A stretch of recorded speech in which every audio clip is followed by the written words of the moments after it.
우리는 사람을 볼 때 흔히 이런 말을 합니다. 사람은 겉모습만 보고 판단하면 안 된다. 말이 아니라 마음을 봐야 한다. 그 말 맞는 말입니다. 그런데요, 문제는 마음이라는 게 눈에 보이지 않는다는 거죠. 그래서 사람들은 늘 헷갈립니다. 말은 참 좋은데 같이 지내보면 힘든 사람, 겉보기엔 멀쩡한데 자꾸 마음이 상하는 사람. 그럼 도대체 그 사람의 진짜 모습은 어디에 숨어 있을까요? 오늘은 그 이야기를 해보려고 합니다. 말도 아니고 표정도 아니고 옷차림도 아닙니다. 바로 그 사람의 주방입니다. 많은 분들이 이렇게 말씀하세요. 집은 좀 어질러져도 사람만 괜찮으면 된다. 주방이 좀 지저분하면 어때? 성격이 좋은 게 중요하지. 그런데요, 제가 수십 년 동안 사람들을 지켜보면서 확실하게 느낀 게 하나 있습니다. 주방은 절대 거짓말을 하지 않습니다. 거실은 손님 오기 전에 급하게 치울 수 있습니다. 방도 문만 닫아두면 됩니다. 하지만 주방은 다릅니다. 주방은 그 사람이 매일 서는 자리이고, 매일 손을 대는 공간이고, 매일 먹고 씻고 버리고 정리하는 삶의 중심입니다. 그래서 주방을 보면 그 사람이 자기 삶을 어떻게 대하는지, 다른 사람을 어떻게 대하는지, 책임을 어떻게 생각하는지가 그대로 드러납니다. 오늘 주제는 이겁니다. 주방을 보면 본성이 다 보인다. 특히 1번은 본성이 정말 쓰레기다. 말이 세게 들릴 수도 있습니다. 하지만 이건 욕하려고 하는 이야기가 아닙니다. 60년, 70년 인생을 살아오신 분들이라면 이 말이 왜 나오는지 고개를 끄덕이게 되실 겁니다. 자, 본격적으로 들어가기 전에 아주 중요한 전제부터 하나 짚고 가겠습니다. 주방이 항상 깨끗해야 좋은 사람이다. 주방이 조금 어질러지면 나쁜 사람이다. 이 말 아닙니다. 사람은 누구나 피곤할 수 있고, 아플 수도 있고, 사는 게 벅찰 수도 있습니다. 오늘 이야기하는 건 하루 이틀의 어질러짐이 아니라 그 사람의 반복되는 태도, 습관처럼 굳어진 주방의 모습입니다. 이 차이를 구분하셔야 합니다. 그럼 이제 첫 번째입니다. 첫 번째, 설거지를 미루는 사람. 이 사람은 본성이 정말 위험합니다. 혹시 이런 주방 본 적 있으신가요? 싱크대에 그릇이 수북이 쌓여 있고, 국물 굳은 냄비가 며칠째 그대로 있고, 컵 안엔 마시다 만 커피 자국이 눌어붙어 있습니다. 물어보면 이렇게 말합니다. 이따 할 거야. 지금 피곤해서 나중에 한꺼번에 치우는 게 낫지. 그런데 그 나중이가 언제냐고요? 거의 오지 않습니다. 이건 단순히 귀찮음의 문제가 아닙니다. 설거지는 먹고 난 뒤의 책임입니다. 내가 사용한 것, 내가 어질러 놓은 것, 내가 만든 흔적을 내가 정리하는 행위입니다. 그런데 이걸 계속 미룬다. 누가 대신 해주길 은근히 기다린다. 이건 삶 전반에서도 똑같이 나타납니다. 이런 사람들의 공통점이 뭔지 아십니까? 문제가 생기면 늘 이렇게 말합니다. 지금은 상황이 안 좋아서. 내가 일부러 그런 건 아니잖아. 좀 이해해주면 안 돼? 설거지 안 한 이유도 늘 그럴듯합니다. 피곤해서, 바빠서, 오늘따라 컨디션이 안 좋아서. 그런데 이상하게도 그릇은 매일 쌓입니다. 이런 사람과 같이 살면 어느 순간부터 누가 설거지를 하게 될까요? 대부분 당신입니다. 처음엔 그냥 내가 할게 하다가 나중엔 당연한 역할이 됩니다. 그리고 이 패턴은 주방에서만 끝나지 않습니다. 약속, 정리, 돈 문제, 감정 문제, 인간관계의 갈등, 항상 누군가가 대신 치웁니다. 설거지를 미루는 사람은 책임도 미룹니다. 그릇 하나 안 씻는 게 뭐가 그렇게 대수냐고요? 그게 바로 함정입니다. 작은 책임을 미루는 사람은 큰 책임 앞에서도 똑같이 도망갑니다. 그래서 제가 단호하게 말합니다. 주방에 설거지가 늘 쌓여있는 사람, 그건 성격 문제가 아니라 삶을 대하는 태도의 문제입니다. 특히 누군가와 함께 사는 공간에서 자기 그릇을 계속 남겨두는 사람, 이건 배려가 없는 수준을 넘어 상대의 수고를 당연하게 여기는 태도입니다. 이런 사람 곁에 오래 있으면 몸보다 마음이 먼저 지칩니다. 왜 늘 내가 치워야 하지? 왜 늘 내가 참아야 하지? 이 질문이 쌓이면 관계는 반드시 무너집니다. 이게 바로 주방에서 드러나는 첫 번째 본성입니다.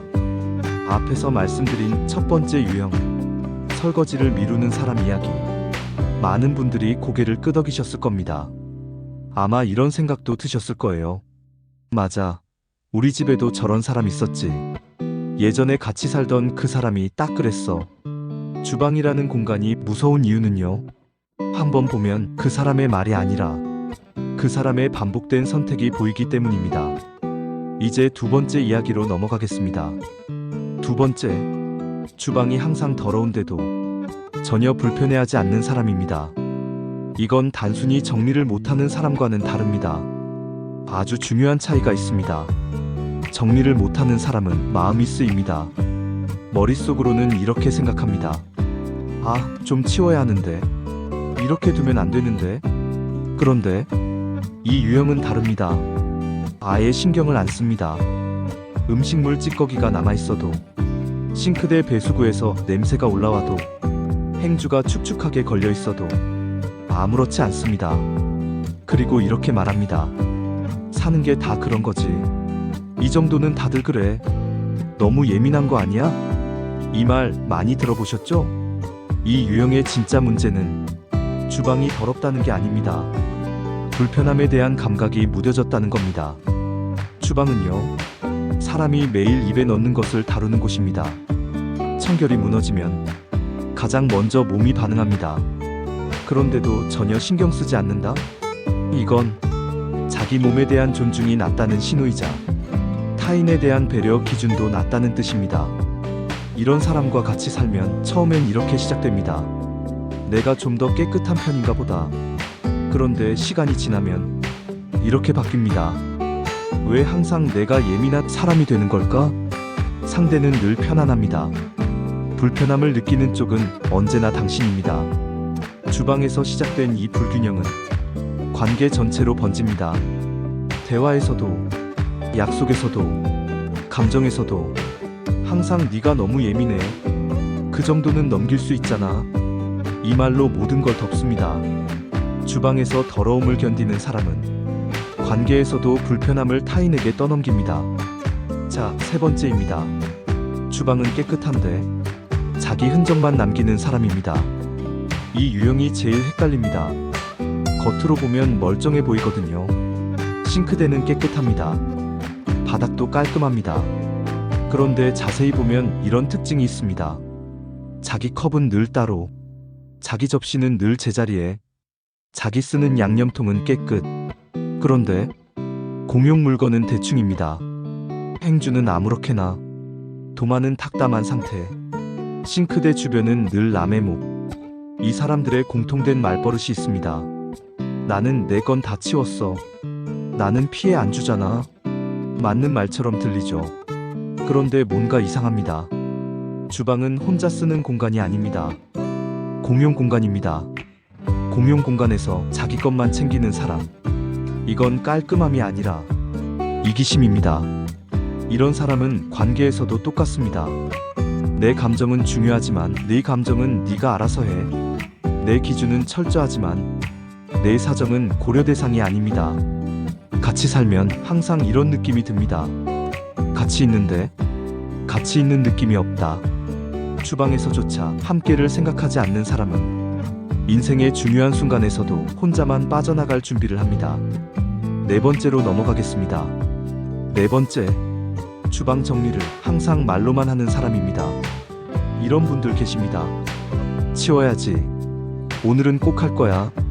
주말에 한 번에 싹 정리할게. 말은 참 그럴듯합니다. 그런데 현실은 변하지 않습니다. 주방 상태는 늘 그대로입니다.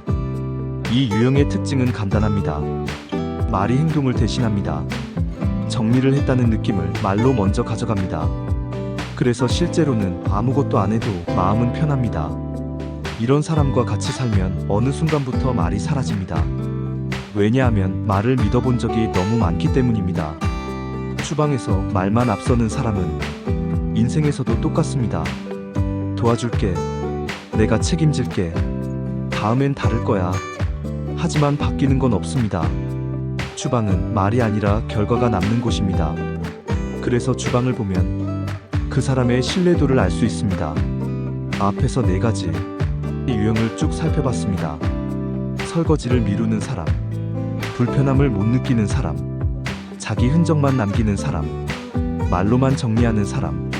여기까지 들으시면서 아마 이런 생각이 드셨을 겁니다.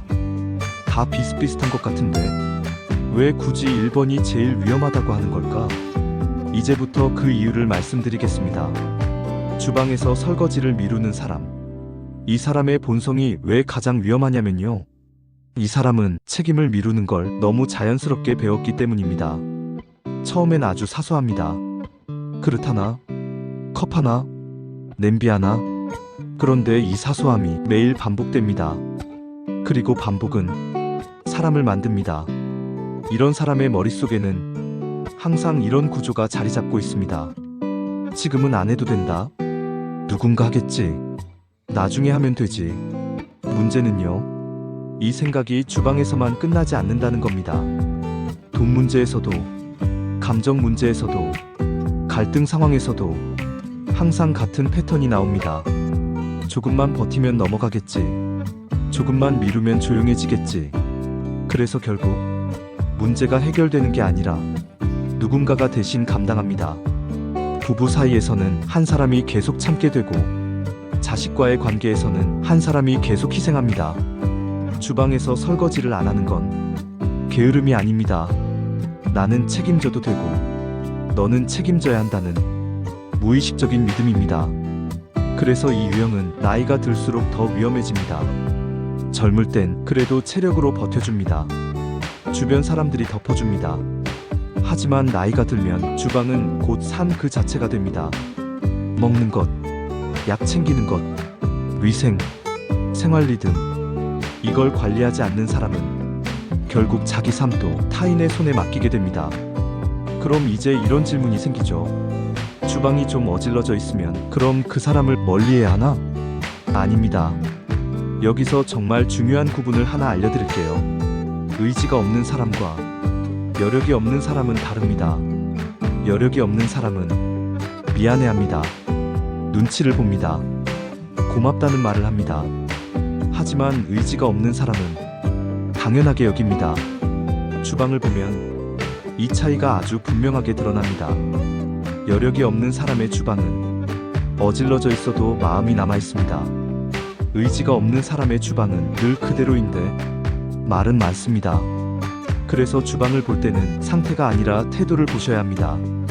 이제부터는 곁에 두면 안 되는 주방, 곁에 두면 삶이 편안해지는 주방의 차이를 아주 현실적으로 말씀드리겠습니다.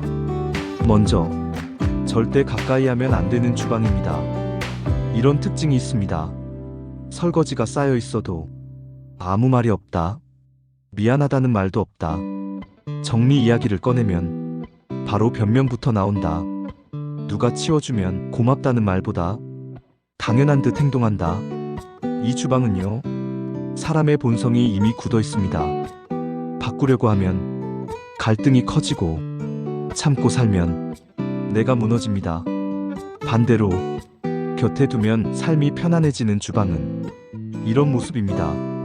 완벽하진 않아도 어질러지면 본인이 먼저 정리한다. 누군가 대신 치워주면 말 한마디라도 고맙다 한다. 공용 공간이라는 걸 항상 염두에 둔다. 이 주방에는 사람을 생각하는 마음이 남아 있습니다. 그래서 함께 살아도 숨이 막히지 않습니다. 이제 마지막 이야기를 드리겠습니다. 혹시 이 영상을 보시면서 이런 생각 드신 분 계실 겁니다. 나는 정리를 잘 못하는데 그럼 나도 문제가 있는 건가? 아닙니다. 정리는 성격이 아니라 상태에 영향을 많이 받습니다.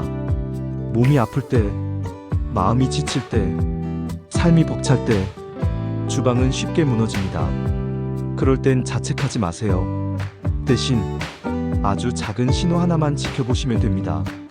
지금 내 주방에 내 책임이 남아있는지, 설거지 하나라도 오늘 내가 감당하고 있는지, 그게 바로 나를 다시 세우는 시작입니다. 주방은 누군가를 평가하기 위한 공간이 아니라 나 자신을 점검하는 공간입니다.